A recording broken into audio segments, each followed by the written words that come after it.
D'abord le journal avec vous, Fanny. Bonjour Fanny. Bonjour François, bonjour à tous. À la une de l'actualité aujourd'hui, la remise en liberté de l'un des co-organisateurs présumés de l'évasion meurtrière de Mohamed Amra vers la Roumanie et de son hébergement dans le pays. Après sa mise en examen début mai à Paris, un jeune Albanais de 23 ans vivant en France a été remis en liberté donc sous contrôle judiciaire hier. 42 personnes sont mises en examen dans ce dossier, dont 29 en détention provisoire.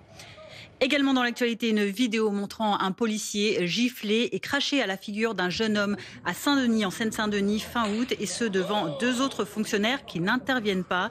Les images postées sur X par le député LFI Ali Diouara ont donné lieu à l'ouverture de deux enquêtes par le parquet de Bobigny, dont l'une pour violence par personne dépositaire de l'autorité publique afin d'identifier les policiers concernés.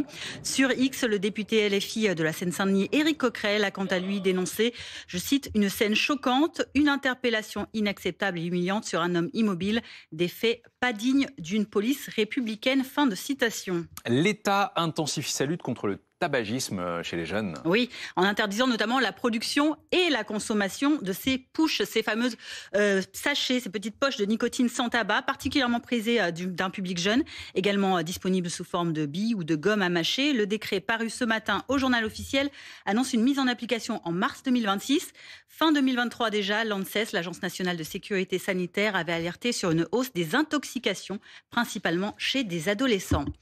Et à l'étranger, au 700e jour de guerre à Gaza, l'armée israélienne appelle les habitants de Gazaville à partir vers une zone humanitaire plus au sud, dans la zone côtière d'Al-Mawassi.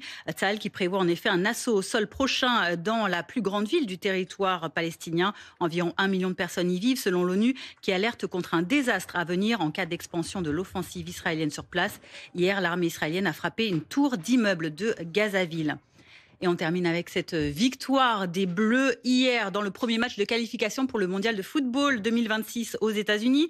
2-0 pour les Bleus face à l'Ukraine en Pologne, avec des buts de Michael Olise et de Kylian Mbappé, et une polémique. La sortie sur blessure d'Ousmane Dembélé, l'attaquant qui jouait diminué après une faiblesse à la cuisse le week-end dernier en championnat.